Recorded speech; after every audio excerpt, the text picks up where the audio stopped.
Welcome back to Chat Shit. That's round 22 in the books. The finals picture is starting to be formed. Teams starting to get locked in. And we had a few huge games. We're seeing the Brownlow medal race tighten. We're going to start off on Thursday night where the Hawks dismantled Collingwood to keep them in a rut. Absolutely pissing down here at the top. Marcus has kicked it. Jesus! Usain Bolt wouldn't get him now. The legend becomes immortal. Well, a month ago, they looked like they were going to sew up a top 2 spot. Everyone had them as their premiership favourites. 10 points clear. 10 points clear. They were able to rest and manage players. And now there are talks this week that there's a small chance they could even miss the 8. Everyone's, I reckon, seeing the graphic at this point of all the things that need to happen for Collingwood to miss the 8. Well, I mean, there is quite a few things, but they have Adelaide, which is a massive game coming up. Then they have Melbourne, who are playing probably their best footy of the season. So it could get interesting. I don't think they're going to miss the 8. But just how the times have changed for Collingwood, all of a sudden they're relying on a 35-year-old Jeremy Howe, obviously went down with concussion early. They're going to hope he comes back and can almost flip their season around. But, I mean, they went into the season as the oldest age profile we've ever seen, and it looks like they're just starting to catch up with them. When you look at the numbers behind this game, well, first of all, by watching the game, you could just see they got dominated throughout, from the start of that second quarter especially, for the rest of the game. But you can't really find a metric in the underlying stats here that show that Collingwood were ahead of Hawthorn in any part of the game. Uncontested footy, uncontested marking, contested footy, huge differential clearance, significant differential for Hawthorn, inside 50 efficiency, so scoring shots per inside 50, and then goal kicking accuracy.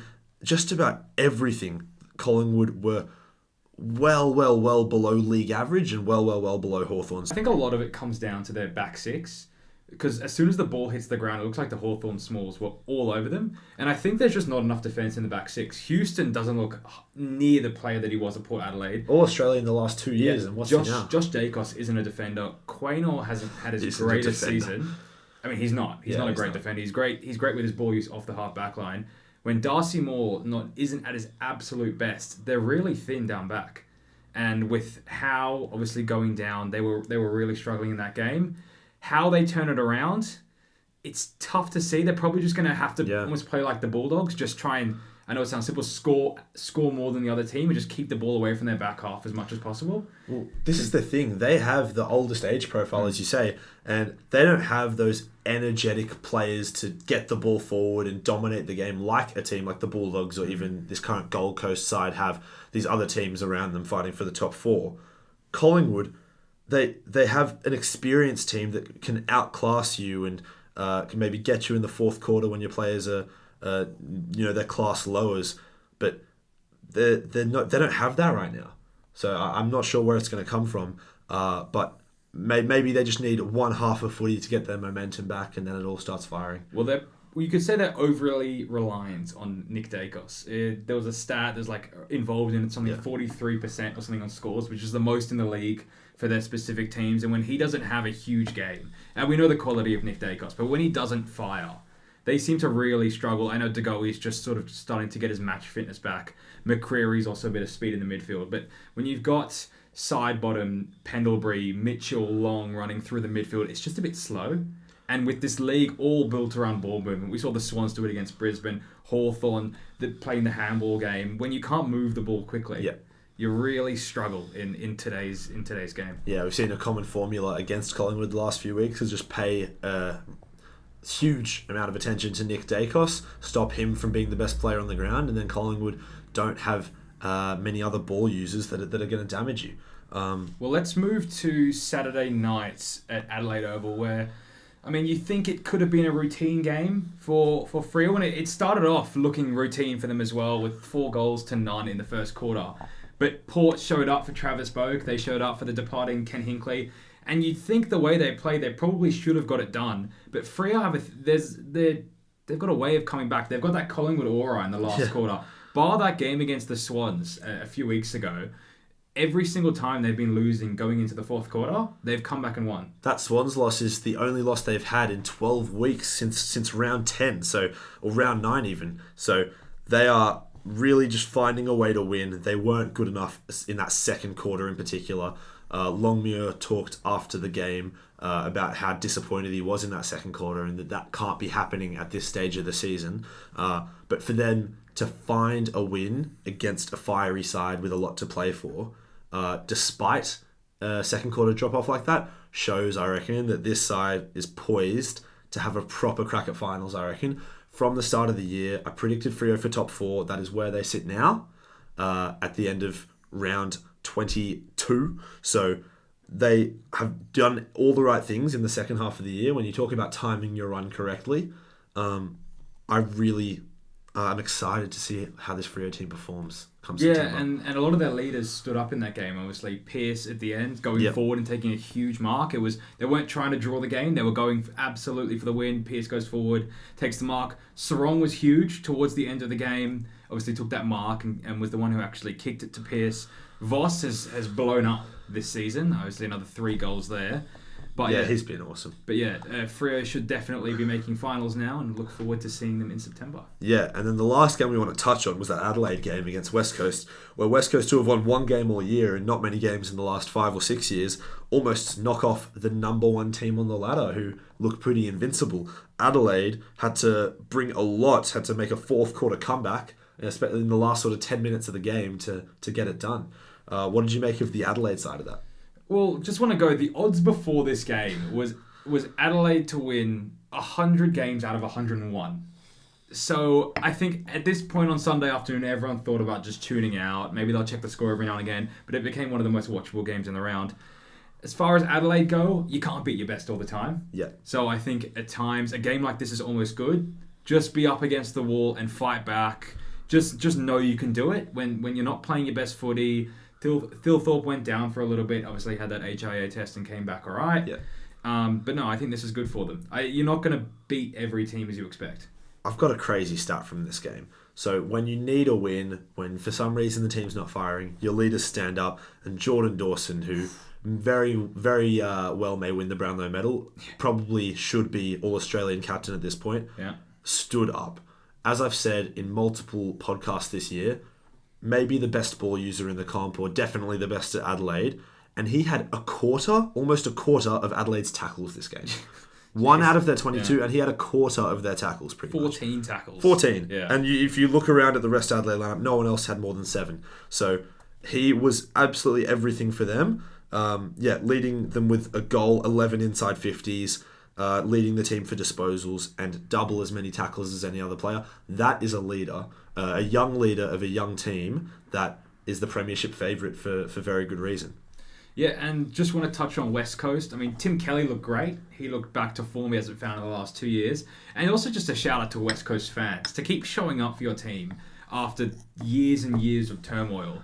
And the crowd was electric. Yeah. They always have a huge crowd there at Optus Stadium. And they keep breaking membership records every year. 100%. Yeah. So the support isn't going anywhere. And imagine if they start winning games. It's crazy. It's crazy. But if West Coast had won that game, I was going to throw everything at North Melbourne for just not taking a scalp at all this season, not being able to match up against the best teams. I might be doing that later. Okay, we'll touch on it a little bit later. We'll move on to the top 5 players of the round. I don't always do honourable mentions, but Matt Rowell, what a performance. Couldn't quite squeeze him in. And I just want to do this honourable mention because it's just week after week at this point where he is one of the best players in the league, round after round. There's developed his game a lot. Yeah. So much. Especially just on the outside with his ball use. Absolute wrecking ball, and is relentless.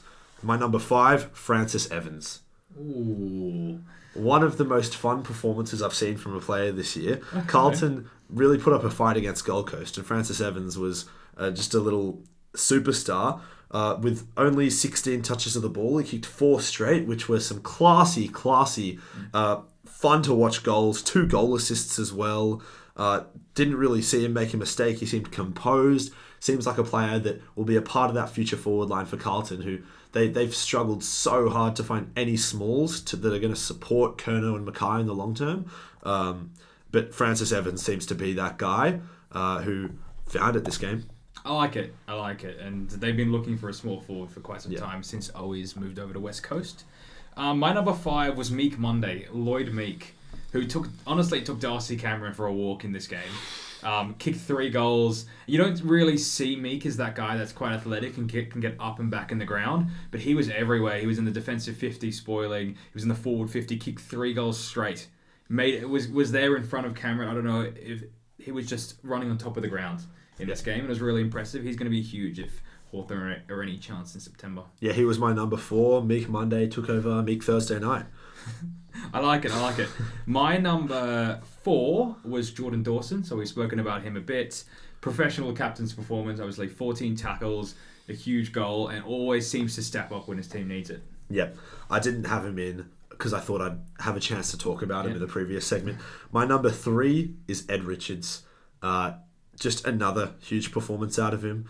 This one even better than usual, and he was the highest rated player of the round because he had 15 score involvements, 2 goals, going at 83%, along with 14 clearances, 2 goal assists. You talk about winning the ball and getting it forward for your team at the stoppage, and then contributing to as many scores as more scores than anyone on the ground and just being incredibly clean. That is Ed Richards, just a complete midfielder, and that's why he's going to get his first All-Australian blazer and has become a superstar of the league. I had him at number 3 as well. And we joke about it every week. Oh yeah, Ed Richards, he did his thing. 2 goals, 30 touches. But he did it again, and he just keeps standing up, especially when he kicked his goals this time, and when he really stood up in the game was when the Dogs needed it, when they were up against the wall in the last quarter. Yeah, my number 2 player of the round, another player on a losing team, and it's defender appreciation, Aliir. A forgotten man in a Port team which hasn't made a lot of headlines over the last couple of years for their on-field performance. But Aliir has been a stalwart, has been their best defender year after year, and this game was simply ridiculous. He won a lot of the footy, and he won it from Fremantle kicks. 5 contested marks, and I don't even know how many intercept marks. I don't have it in front of me, but it was really, really silly how dominant he was against a Fremantle tall forward mix, which has been really giving defenders a lot of trouble. But Aliir just put him in his pocket, really.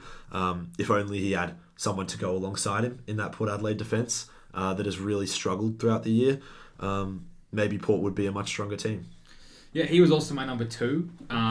He was scary what he did in that game, and if only Sydney had a little piece of that in their back 6 in this season.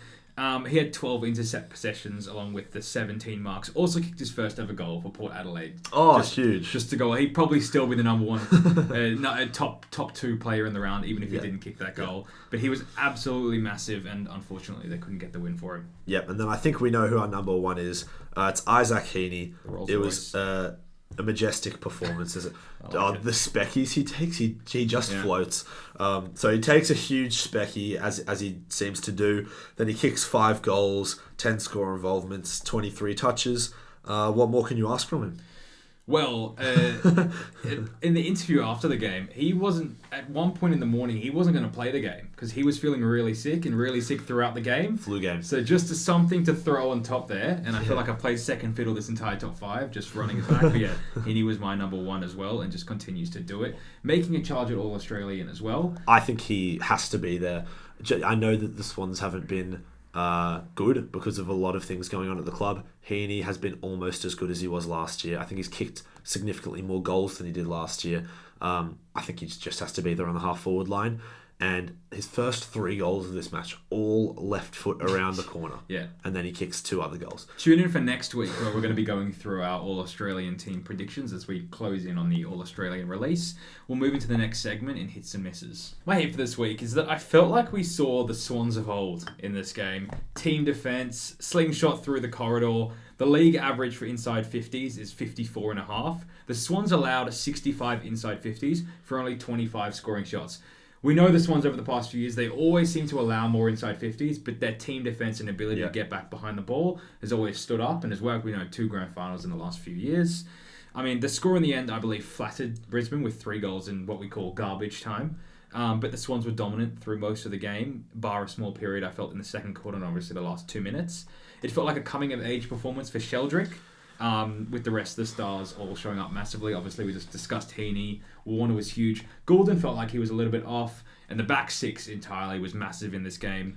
But what a year it could have been if the Swans had been a little bit more injury-free and McCartan had started in the back line. The thing that really struck me was the hand skills and foot skills and the speed of movement and the cleanliness of movement. Not something we've seen out of the Swans this year for a full game, but it was so fun to watch.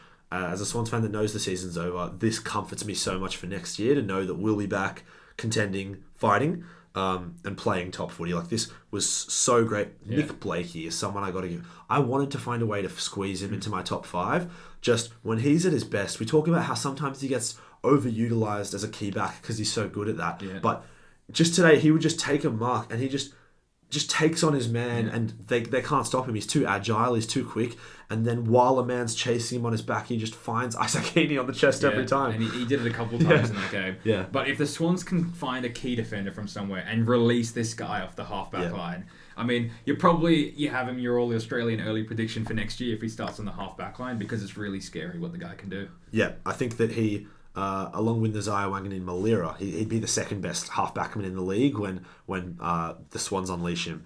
But now, I'll move on to my hit, which is how good is the Brownlow race getting?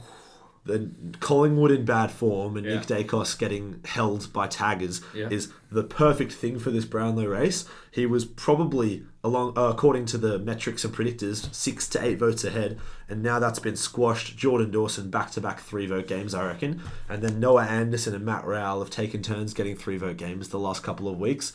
Those are going to be the 3 main contenders to Nick Dacos. Unfortunately for Anderson and Rowell, it looks like a bit of a Petrarca-Oliver situation. Both top 5, but they'll stop each other from winning it.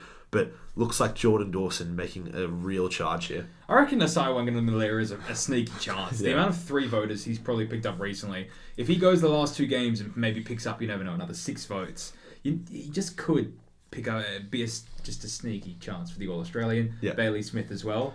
But I like having more than a 1 or 2 horse race. Let's just hope we don't have a guy getting... Yeah, let's just hope we don't get a guy getting 45 votes. It's over by halfway through the count. Yeah, that was a little bit ridiculous. I'll go to my miss, and I'll just touch on it quickly. I was just going to talk about Collingwood, but since we've already touched on them, we'll just go straight through. My miss is North for this week, and they've been so disappointing for so long that you don't really talk about them. When's the last time we've gone into an actual discussion about how disappointing they are this year? When last have North Melbourne been a hit? Yeah, but if you went before this year, North are really thinking it's finals or bust this year. That's what they were saying in the preseason. What Clarkson was thinking with this squad that he had, and to think that after round 22 you'd be below Richmond, who going into this year were already last year and have lost maybe their 3 best players or 3 of their best players.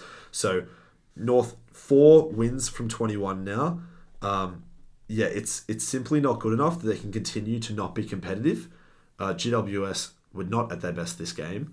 They just sort of pulled away late. But North Melbourne just can't seem to compete. They can't seem to put together winning moments in fourth quarters. And they don't have a super young, raw squad anymore. They have experience. They have players in their peak age. And they have young talent coming through. And they seem to be balanced all over the ground. So they have to be playing better. And the expectations need to be a lot higher than they seem to be from the club right now. All I'll say is I'm looking forward to the box office game at 1:10 p.m. Sunday afternoon at Ninja Stadium against North versus Richmond. Huge for whoever's going to pick up second last. And I wouldn't be surprised if Richmond walk away with the win here. We'll move on to the next segment in the Footy Pyramid. We have one out this week, and unfortunately it's Lachie Neale, who obviously is going to miss the rest of the season with his quad injury. After just making it back into the pyramid, he picks up the injury and unfortunately has to leave. Which means we have one new in, and I don't think he's ever been in the pyramid in the 2-year history of us doing this. It's Aaron Norton, who has forced his way into the pyramid. There's not much you can say. He's kicked 3 bags in a row. He's 1 goal behind second in the Coleman. 5 bags in his, as in 5+ goals, 5 times in his last 6 weeks. The things he's doing, and it's not, I don't think it's just about Darcy drawing all of the ball. He's creating his own contest. He's taking a lot of contested marks, and his kicking is better than I think it's ever been. Yeah. So props to him, and if they are going to get it done in finals, they're going to have to kick a lot more goals than the other team. I know it sounds simple, but their defence doesn't exactly stack up, and he's going to have to be huge if they are to play a part in September and actually getting to September in the first place. Joining him in the 5th tier, Max Holmes is going to hold his spot. Grundy's going to move down a tier. Didn't have a bad performance, just other people had better performances below him. Sam Darcy's going to hold his spot, and Riley Thilthorpe is going to hold his spot. Moving into the 4th tier, Nick Dacos is going to move down a tier. Really struggled against Hawthorn. Hugh McCluggage is going to hold his spot. Big game. Isaac Heaney's going to move up a tier. And Matt Rowell, I really want to move him up. I just struggle to find a way to move him up with the guys performing above him. Yeah. Moving into the 3rd tier, Noah Anderson is going to move down a tier after he was well held on the tag.